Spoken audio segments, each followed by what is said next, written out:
Hanggang ngayon ay mainit na usap-usapan pa rin ang pagtutuwid sa mga kumalat na maling katuruan sa ipinalabas kamakailan na position paper ng Theological Commission ng Philippine Council of Evangelical Churches o PCEC. Tinalakay na nga natin ito dito sa Expositors Edition kasama ang dalawang representatives ng Theological Commission ng PCEC. Mapapanood po ninyo sa aming YouTube channel ang naturang interview. I will post a link in the description below. May mga nagpasalamat sa PCEC at may mga hindi pa din masaya sa nasabing position paper. Malabo daw ito, malabnaw daw ito. Bakit daw hindi pa tinawag ng mga heretics o mga false teachers, mga bulaang tagapagturo, ang mga nagpahayag ng mga maling katuruan na ito, katulad ng katuruan na si Yahweh daw sa lumang tipan ay masama. Samantala, may lumabas na mga posts naman ang mga tagapagturo na itinuwid ng PCEC na parabang sinasagot ang naturang position paper. Bago tuluyang matuon ang ating pansin sa pagdiriwang ng Kapaskuhan, maganda na pag-usapan natin ito dito sa Expositors Edition, where we preach the Word in all its simplicity, in all its practicality, in all its authority. Ako po si Pastor Eric Cortez.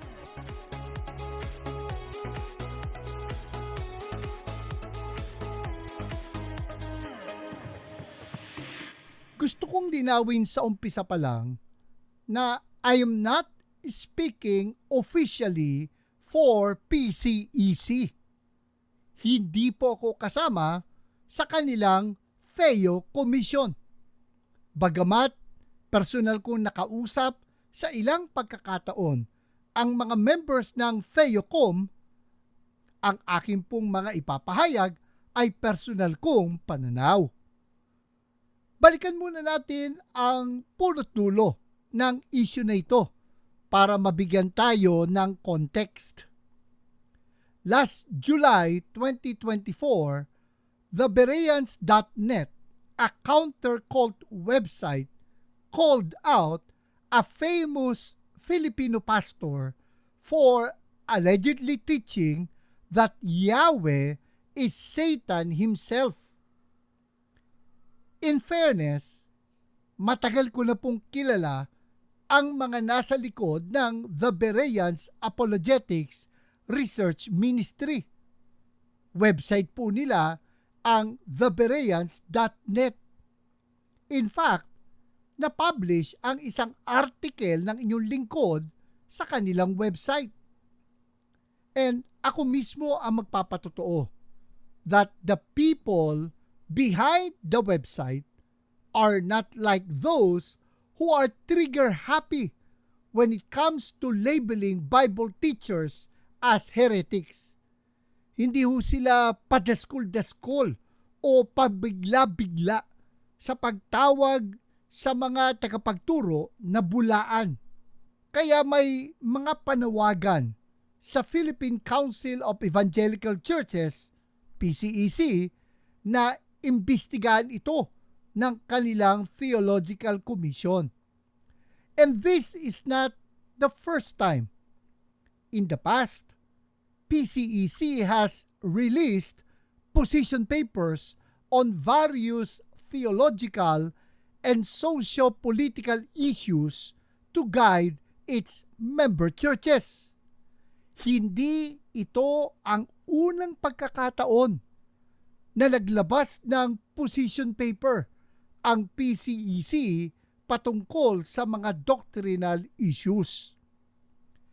Nitong Agosto, nagpalabas ang PCEC ng isang pastoral letter assuring the Filipino evangelical churches that its theological commission are carefully examining the doctrinal issues that are being raised.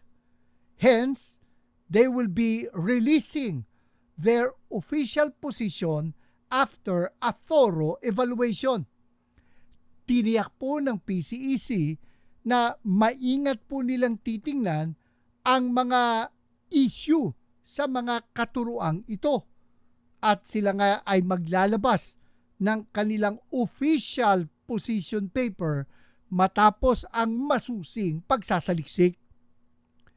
Dagdag pa dito, nanawagan ang PCEC that all should demonstrate restraint in our discussions, especially as this situation involves members of God's household.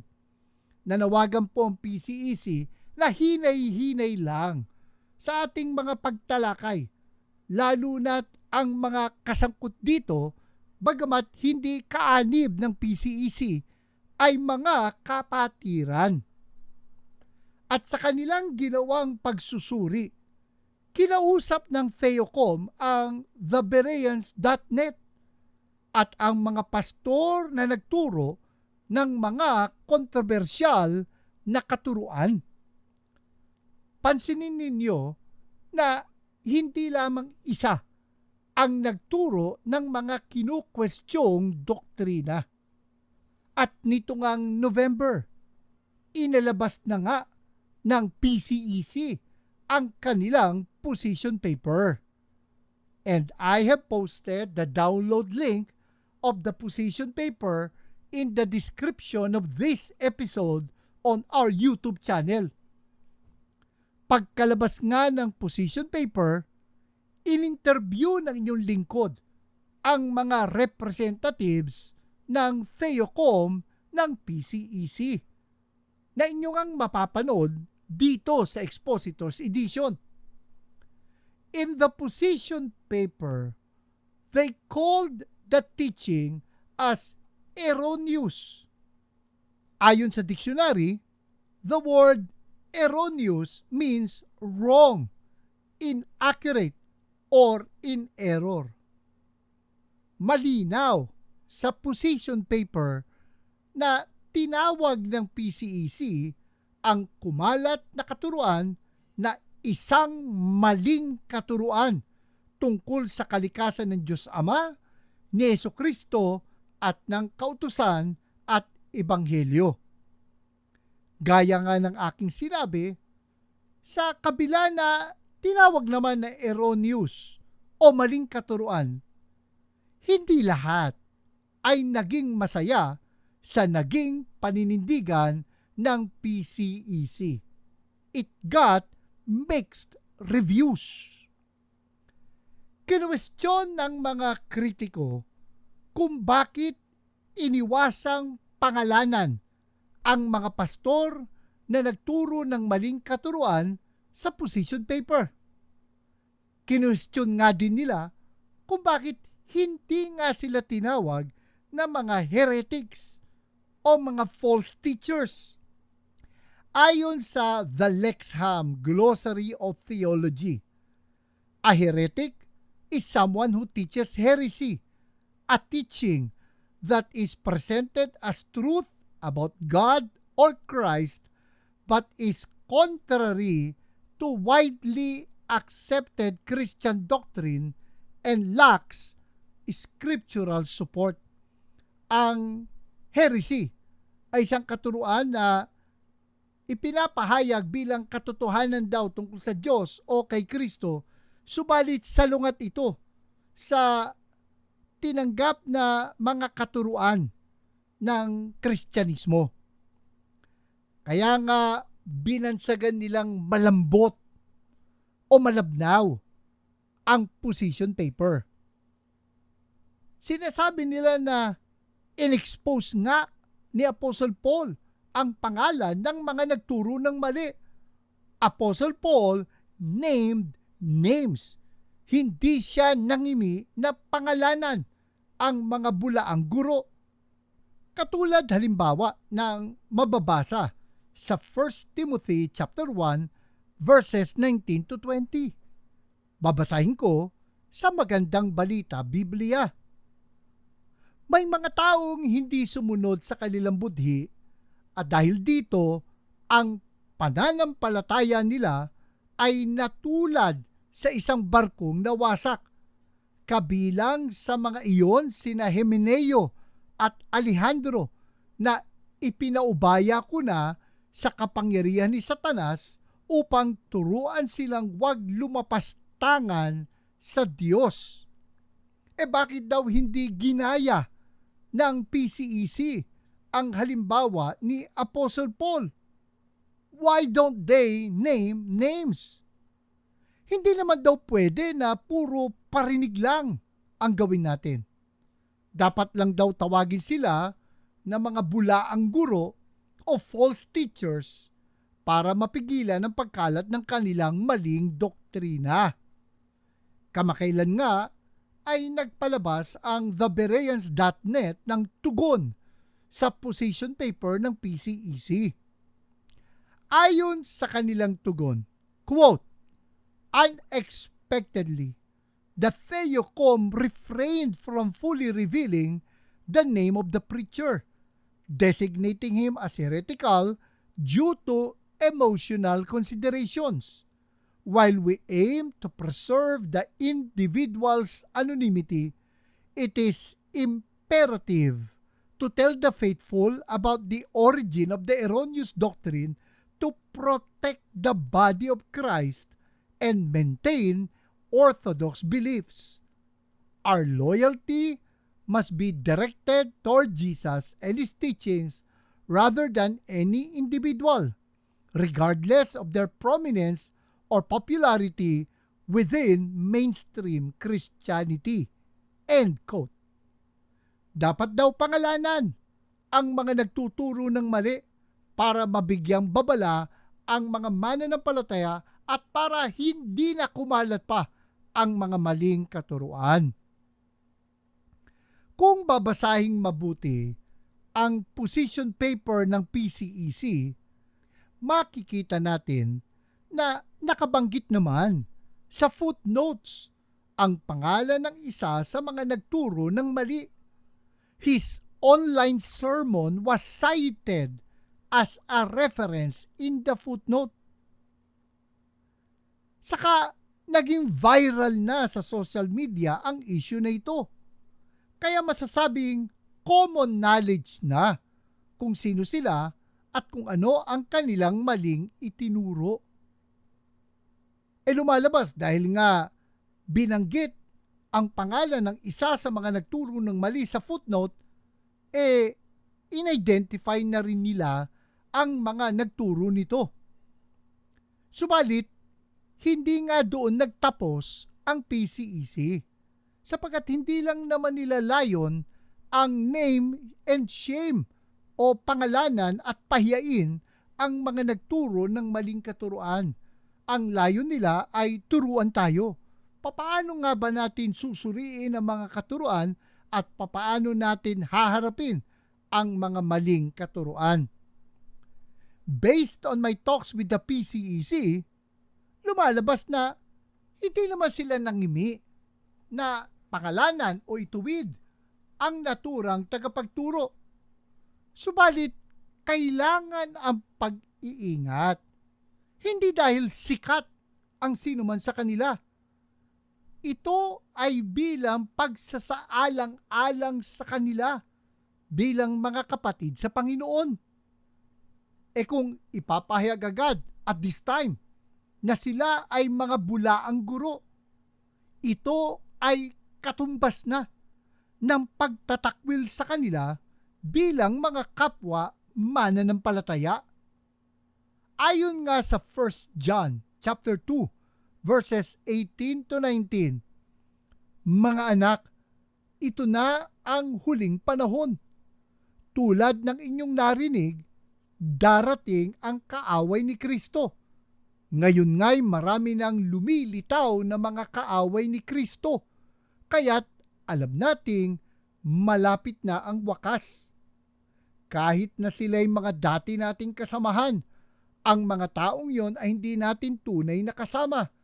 Sapagkat kung sila'y tunay na atin, nanatili sana silang kasama natin. Ngunit umalis sila upang maging maliwanag na silang lahat ay hindi tunay na kasama natin.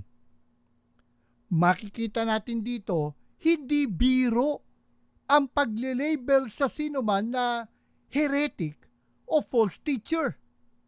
Ito ay pagpapahayag na sila'y hindi lang kaaway natin, kundi higit sa lahat ay kaaway ng Panginoon. Sabi ko nga, ito ay katumbas na ng pagtatakwil sa kanila bilang mga kapatid sa Panginoon. Ito ay pagpapahayag na hindi sila talaga mga mananampalataya. I agree, it's premature at this time to do so. I believe, and again, I'm not speaking for PCEC, that the Theocom chose to err on the side of grace. To label them as heretics now would mean to burn bridges with them. Susunugin na nila ang anumang kaugnayan natin sa mga tagapagturong ito. It's clear that the PCEC disagreed with them. Malinaw naman na hindi sang-ayon ng PCEC sa kanila. At sa akin ngang naging interview sa Theocom, tinawag nga nila na serious error. Serious error ang kanilang itinuro. At ito ay hindi lang simpleng pagkakaiba ng opinyon. Totoo na bulaan, mali ang kanilang itinuro. Tinawag ng erroneous, wrong, error. Subalit hindi automatic na sila ay dapat nang tawagin o pangalanan na false teachers o bulaang guro. Nilinaw naman ng Theocom na binibigyan pa nila ng pagkakataon ang mga pastor na ito na bawiin o irikan ang kanilang mga maling katuruan. Sa kanilang pagsasaliksik, kinausap ng PCEC hindi lang ang tagapanguna ng thebereans.net.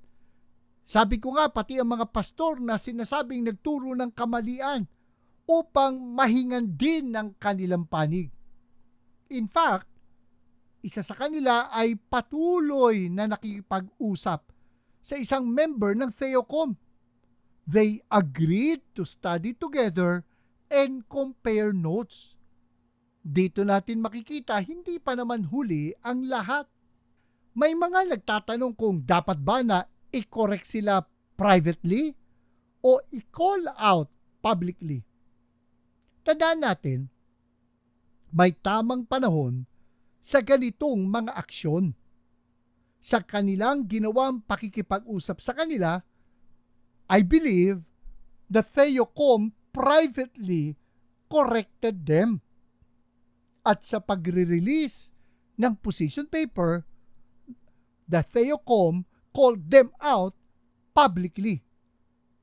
Of course, they publicly taught these erroneous teachings, so they should be publicly corrected and called out dahil lantaran ang kanilang ginawang pagtuturo dito, lantaran din naman ang pagtutuwid na ginawa sa kanila.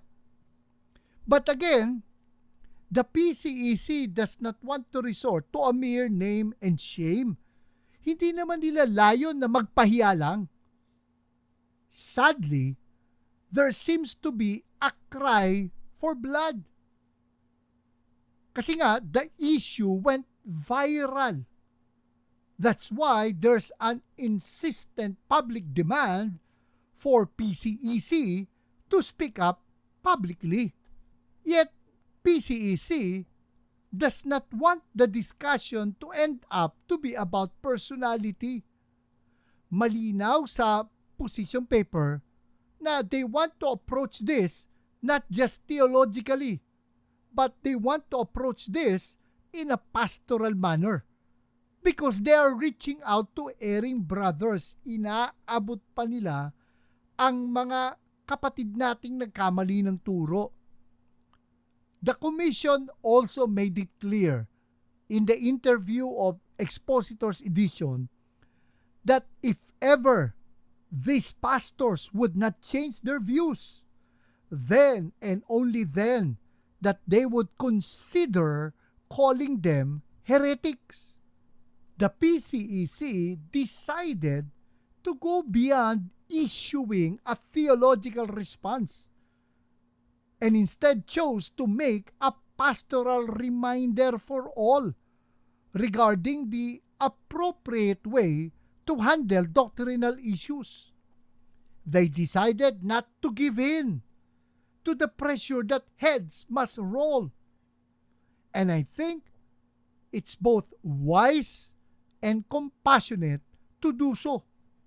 Totoo na may mga pagkakataon na the Apostle Paul named names of false teachers. Subalit naniniwala ako na bago umabot doon, binigyan niya muna sila ng babala. Ayon sa Titus chapter 3 verses 10 to 11, pagkatapos mong sawaying minsan o makalawa, iwasan mo na ang taong lumilikha ng pagkakabahabahagi dahil alam mong ang ganyang tao ay masama at ang kanyang sariling mga kasalanan ang nagpapakilalang siya ay mali. Ganito ang pagkakasalin sa King James Version.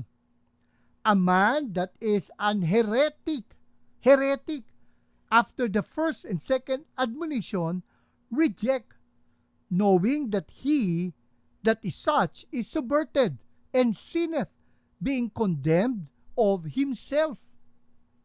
Lumalabas na hindi naman kaagad pinapangalanan ng mga apostol ang mga nakapagturo ng mali. Makikita natin dito na binibigyan pa sila ng pagkakataon na magsisi sa pamamagitan ng pagsaway ng isa o dalawang beses sa kanila. At kapag hindi pa rin nakinig sa pagtutuwid, saka sila ipapahayag na dapat na natin silang iwasan. Dapat wag tayong malaglag sa tinatawag na cancel culture. Cancel culture. Ano ang cancel culture? Ayon sa Christian apologist na si Dr. Sean McDowell, sa kanyang Think Biblically podcast, cancel culture is a certain mob mentality and movement that targets an individual who says something deemed offensive or did something offensive, with an attempt to ruin or cancel this person's reputation, platform, or livelihood. So it's a modern phenomena of using social media where the voices just grow when there's a certain kind of mob just mentality and activity to get somebody who seemingly has more power and to take that power or influence or livelihood away from him or her. Sa madaling salita, kuyog ang cancel culture. Kuyog ang ginagawang pagtutuwid. Hindi ko inaakusahan na cancel culture ang ginawa ng mga kritiko ng position paper. Ang sinasabi ko lang, iwasan natin na mauwi tayo sa cancel culture. Linawin ko lang na tama naman na magtuwid. Hindi ako sang-ayon. At naniniwala ako na mali nga ang naituro ng mga pastor na itinuwid sa position paper ng PCEC. Tama lang na pagsabihan sila sapagkat patungkol na sa kalikasan ng Diyos ang kanilang nasasagasaan, ang kanilang nalalapastangan.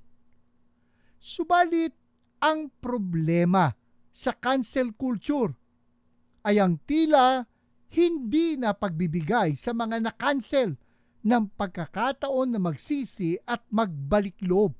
Kumbaga, kapag na-cancel ka, markado ka na. Hindi ka na makakabangon sa pagka-cancel sa'yo. Ayon pa sa kasama sa podcast na si Scott Ray, and there's no place in cancel culture, and there's no place for allowing someone to repent of a mistake and find redemption and forgiveness going forward. It's like we draw irrevocable conclusions about someone's character based on a small snapshot event in their lives or a small, just a sentence or two that they have said, even if it's in context. In fairness, itinatanggi ng mga pumupuna sa position paper na gusto lang nila pahiyain ang mga nagturo ng maling katuruan. Ang gusto nila, maituwid nga ang mga ito. Saka hindi lang isa o dalawang pangungusap, kundi mga sermon ang kino-question sa kanila. The critics are denying that they just merely wanted to shame these pastors. Kung gayon, with all due respect, ba't kailangang madaliin ang pagtawag sa kanila na bula ang guro, false teachers? Ba't kailangang magmadali? Bakit hindi natin bigyan ng pagkakataon ng PCEC na patuloy na kausapin sila? Sabi ko nga, may mga pagpupulong na patuloy na nagaganap hanggang ngayon. Kahit na inilabas na ang position paper ng PCEC. Ang malungkot nga lang, mukhang nagkakatotoo sa ngayon ang kasabihan. A man convinced against his will is of the same opinion still. A man convinced against his will is of the same opinion still. Ang taong kinukumbinsi ng labag sa kanyang kalooban ay mananatili sa kanyang paninindigan. Ang taong kinukumbinsi o tinutuwid ng labag sa kanyang kalooban nang hindi ayon sa kanyang kagustuhan, mananatili sa kanyang paninindigan. Hindi na magbabago ng isip. Sana, mali ang aking pagbasa sa mga posts sa social media ng ilan sa mga itinutuwid ng PCEC. Maaring hindi naman yun ang kanilang intensyon. Maaring nga na hindi nga yun ang kanilang nais na ipakahulugan. Subalit, ang dating, ang may kasalanan pa ay ang mga nagtuwid sa kanila.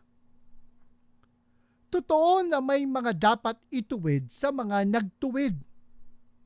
Subalit, hindi din natin maikakaila na may mga dapat ituwid sa kanilang mga katuruan.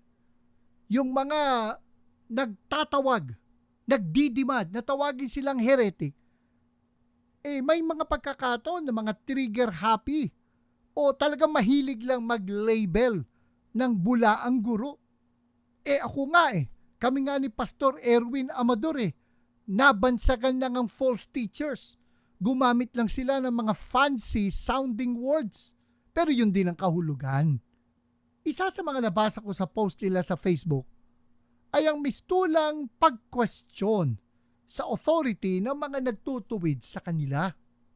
Lumalabas defensive sila laban sa ipinalabas na position paper ng PCEC.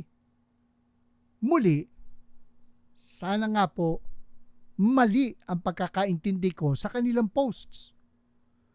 Subalit, sana maunawaan nila na given the situation, mahirap iwasan na hindi ma-connect doon ang kanilang mga posts. Kaya nga, ingat lang po baka lalo ding magatungan ang issue sa halip na maging maayos ang pag-uusap.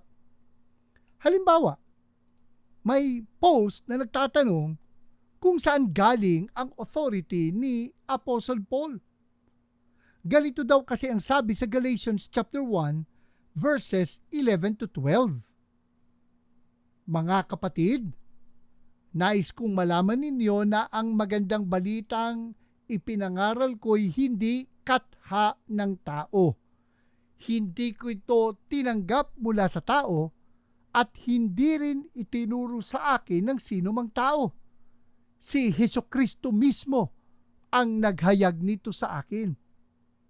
Sabay sabi nila sa kanilang post na, quote, ano ang relevance nito sa religious teaching na minamana only from tradition?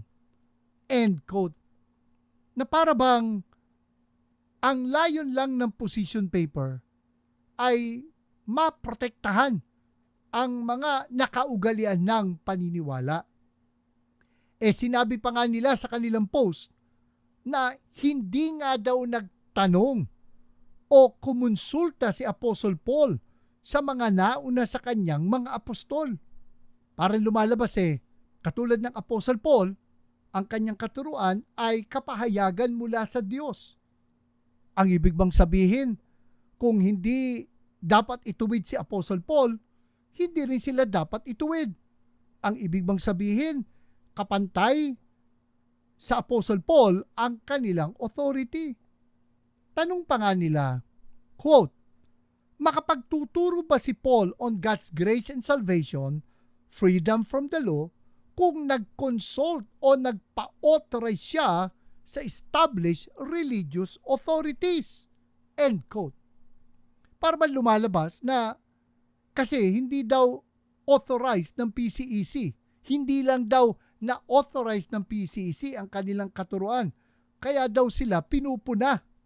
Ibig ba niyang sabihin na ang naging disagreement sa kanyang mga naging turo batay lang sa minanang tradisyon? As if automatic na masama ang salitang tradisyon.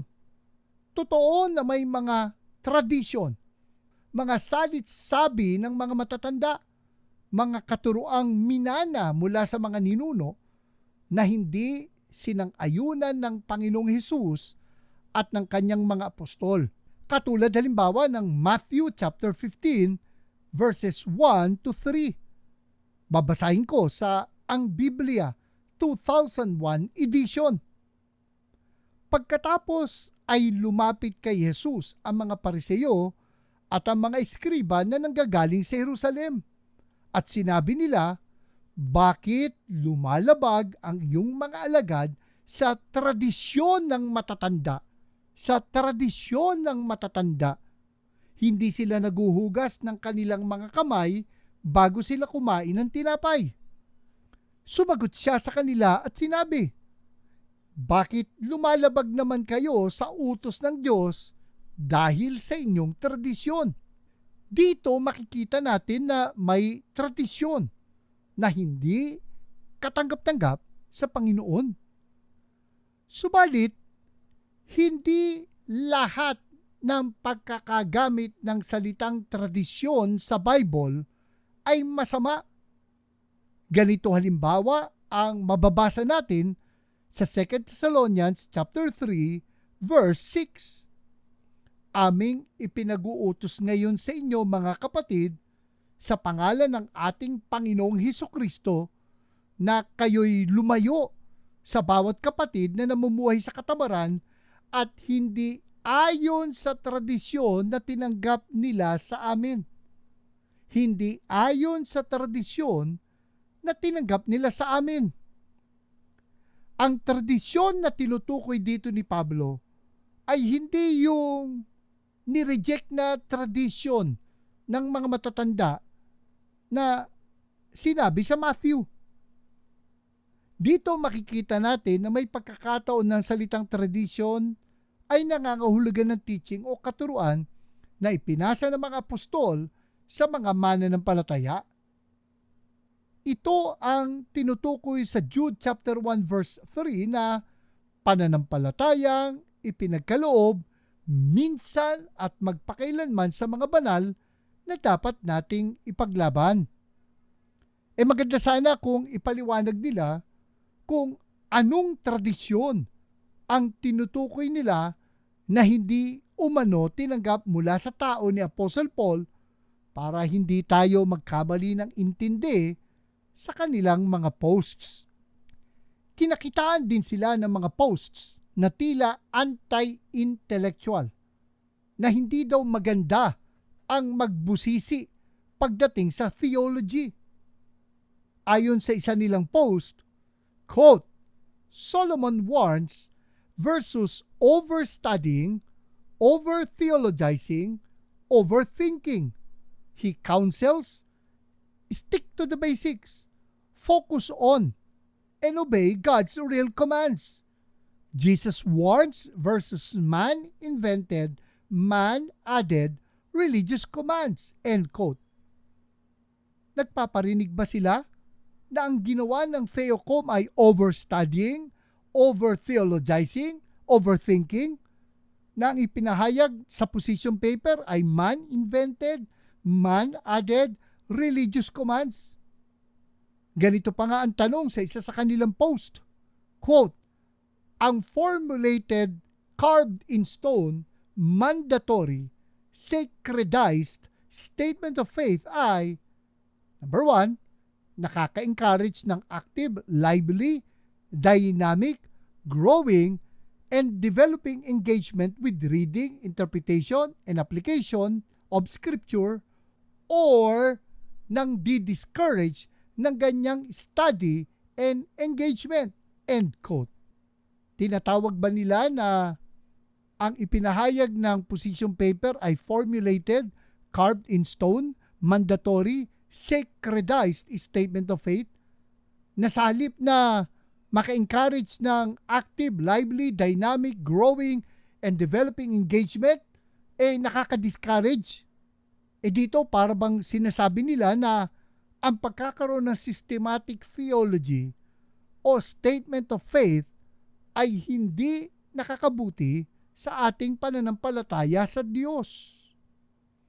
Of course, pwede naman nila sabihin na kasalanan na nang nagbibigay kahulugan na naging pagkakaintindi sa kanilang posts. Kumbaga, malikot lang ang ating guni-guni na hindi naman daw ito ang pinapatungkulan nila, hindi naman daw nila pinariringgan ang PCEC. Of course, pwede naman nila sabihin na kasalanan na nang nagbibigay kahulugan ang naging pagkakaintindi sa kanilang posts. Hindi naman daw yung Theocom o yung position paper nila ang tinutukoy dito.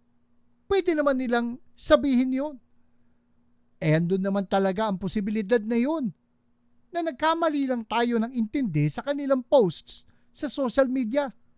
O kaya ay may mga tao na hinahanapan lang sila ng butas o mali. Kung nagkamali kami, paumanhin. Subalit, tandaan natin na sa communication, we are to seek not only to be understood, but also we are to seek not to be misunderstood. We are to seek not only to be understood, but also we are to seek not to be misunderstood. Pagsikapan natin na hindi lang maintindihan ang ating sinasabi. Pagsikapan din natin na hindi magkamali ng intindi sa ating mga sinasabi. Naintindihan naman natin na mahirap din ang kanilang naging kalagayan dahil sa naging question sa kanilang katuruan. Masakit din ang kanilang inabot ng mga pagbatikos. Subalit, nakikiusap tayo na sana makita nila na hindi lahat ng nagtanong, hindi lahat ng nagtuwid sa kanila, nais lang silang siraan. Hindi naman lahat nais lang silang batikusin. May mga nagtatanong o nagtutuwid sa kanila na nais lang na matulungan sila at maiwasto ang kanilang naging mga katuruan. Sa mga gigil namang magtawag ng heretic, Alala ko yung isang pastor sa isang mega church na nagturo tungkol sa Trinity. At sa isang punto ng kanyang sermon, ang ginawa niyang halimbawa sa Trinity ay ang 3-in-1 coffee. Ay inulan siya ng batikos. Kung tutusin, mali naman talaga yung kanyang illustration. Kasi ang 3-in-1 coffee ay isang bahaging kape, isang bahaging creamer, isang bahaging asukal. Hindi naman ganun ang Trinity na ang Ama, isang bahaging Diyos, ang Anak, isang bahaging Diyos, ang Espiritu, isang bahaging Diyos. Sabi nga natin, there is one God, there are 3 persons, and each person is called God. Hindi ho a part of God. Mali nga yung illustration. Subalit, nang aking abutin ang pamunuan ng megachurch na yon, ang sabi nga sa akin, sa dinami-dami ng sinabi niya na tama naman pagdating sa Trinity, bakit ang tinutukan lang ay yung kanyang illustration na 3-in-1? May punto nga naman. Tandaan natin na maaring may mga pagkakataon sa ating pangangaral, magkamali din tayo. Hindi naman ito katwiran na no one's perfect. Kaya lang nandun ang reality na pwedeng magkamali tayo ng paliwanag na pwede naman nating ituwid. Tandaan po natin na it takes a village to raise a child. Ganun din pagdating sa theology. It takes a village to discover, it takes a community of faith to discover what the Bible really taught. Maliban sa personal nating pag-aaral sa Biblia, kailangan din natin na isang guni sa community of faith ang resulta ng ating pag-aaral. Sabi nga sa Bible, walang sino man ang nabubuhay para sa kanyang sarili lang. Walang sino man ang namamatay para sa kanyang sarili lang. Maliban sa personal nating pag-aaral sa Biblia, at mahalaga yun.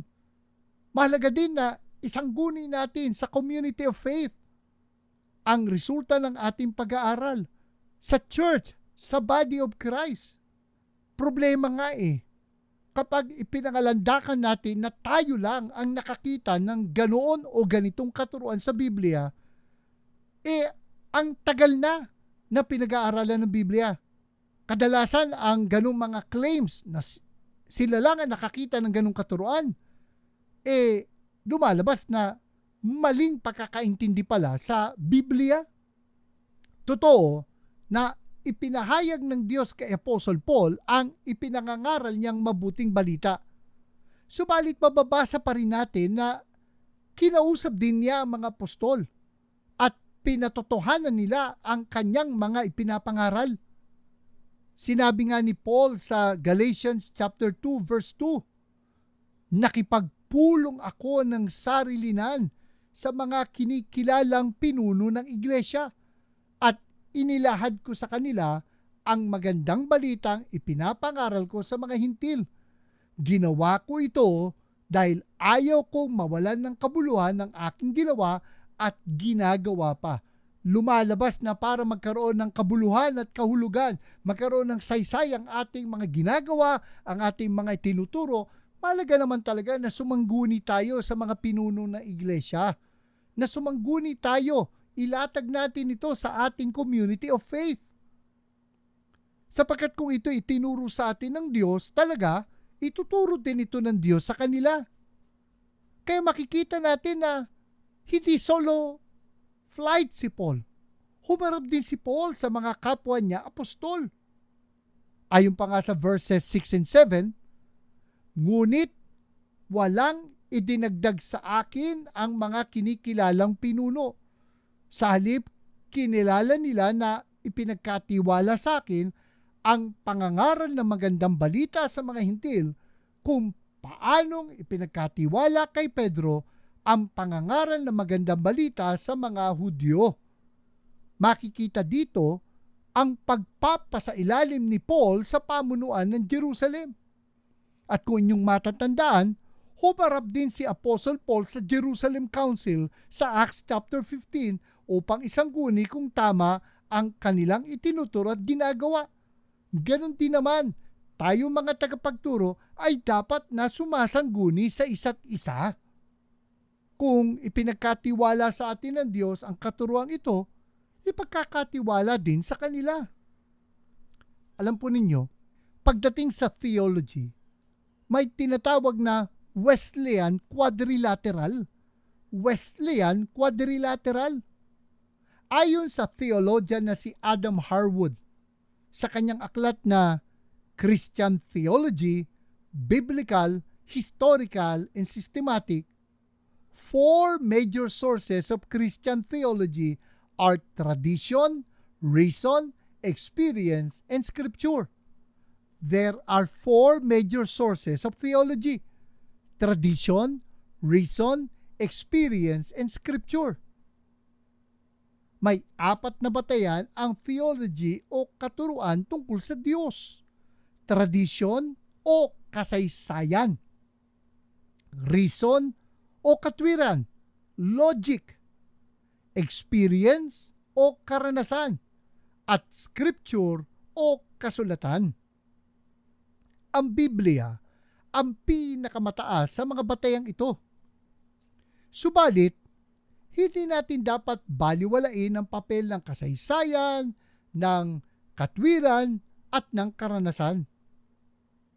Ayon pa kay Harwood, tradition refers to teachings that have been handed down and to the process of passing along teachings to others. Pag sinabing tradisyon, at ang tinutukoy ay hindi yung tradisyon ng mga matatanda na tinuliksa ng Panginoon, kundi yung tradisyon na ipinasa ng mga apostol. Ito yung katanggap-tanggap na tradisyon. Ito yung katuruan na ipinasa sa atin ng mga apostol. O ito yung proseso ng pagpapasa ng katuruan. Sabi pa nga ni Harwood because Christians have been reading the Bible and relating to God since the time of Christ, there is great value in considering the views of other Christian communities. There is great value in considering the views of other Christian communities. There are things to be learned from previous groups.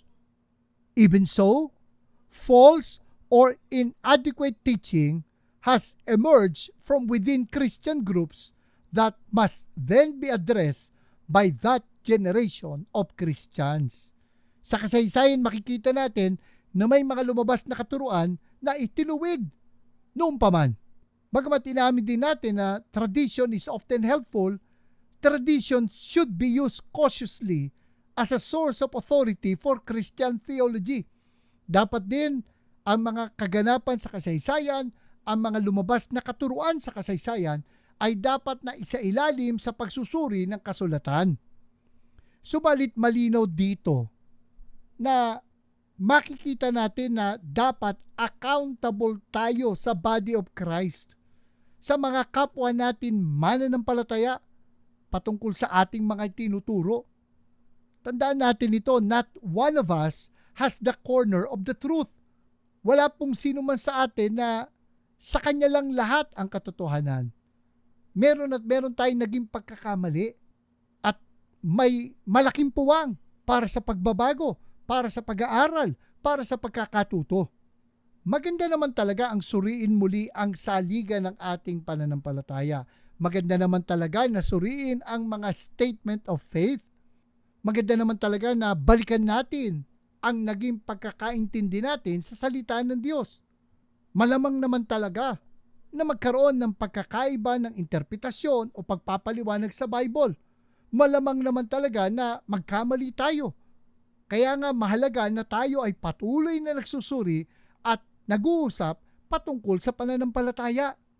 At kapag sa ating pakikipag-usap sa isa't isa, sakali naman na mapatunayan na tayo'y nagkamali sa ating mga itinuro, makakabuti na tayo magpakumbaba at tanggapin ang pagtutuwid sa atin. Hindi yung magpaparinig tayo sa social media. Ayon pa nga kay Harwood, recognize that theology is an ongoing task, why would anyone write a systematic theology today if hundreds have already been published? New theological works are needed because new questions arise. Theology is an ongoing task because the unchanging truths about God and His ways must be communicated to each generation, which inhabits an ever-changing world. Kasama naman po talaga ito sa ating paglago sa kagandahang loob at kaalaman ng ating Panginoong Hesus. Sana ho, sama-sama ho tayong lumago. Sana ho, makinig tayo kapag tayo ay itinutuwid. Sana din po maging bukas tayo na tayo po'y matuto. Sa gitna ng lahat ng ito, umaasa pa po tayo dito sa Expositors Edition na ang ating mga theological discussions hindi lang sa kontrobersya na ito would generate light and not just heat. Maging bukas nawa tayong lahat, ang nagtutuwid at ang itinutuwid. Sana hindi lang init ang maging bunga ng ating mga pag-uusap. Dapat liwanag ang maging bunga ng ating mga pag-uusap. Let us stay reasonable and respectful as we grow together in the faith. At maganda, balikan po natin ang pastoral na paalala ng position paper. Nang sabi rito, nananawagan din kami sa ating mga ebanghelikong komunidad at sa aming mga kapwa pastor at manggagawa na habang pinakikinggan natin ang unang Juan 4:1 na nagaanyaya sa ating kilalanin at subukin ang mga espiritu upang makita kung sila ay mula sa Diyos, magpakita rin tayo ng malalim na pag-ibig sa ating nagkakamaling mga kapatid sa pananampalataya. Kaya't huwag nating kalimutan kung sino tayo bilang mga anak ng Diyos na pinagkatiwalaan ng Diyos ng pananampalataya na nagpapahayag ng sarili nito sa kabanalan at pag-ibig. Marami pong salamat sa inyong pagsubaybay sa isa na naman pong mayamang talakayan dito sa Expositors Edition. Ako po si Pastor Eric Cortez na nagpapaalala, ang katotohanang nagpapalaya, katotohanang isinasagawa.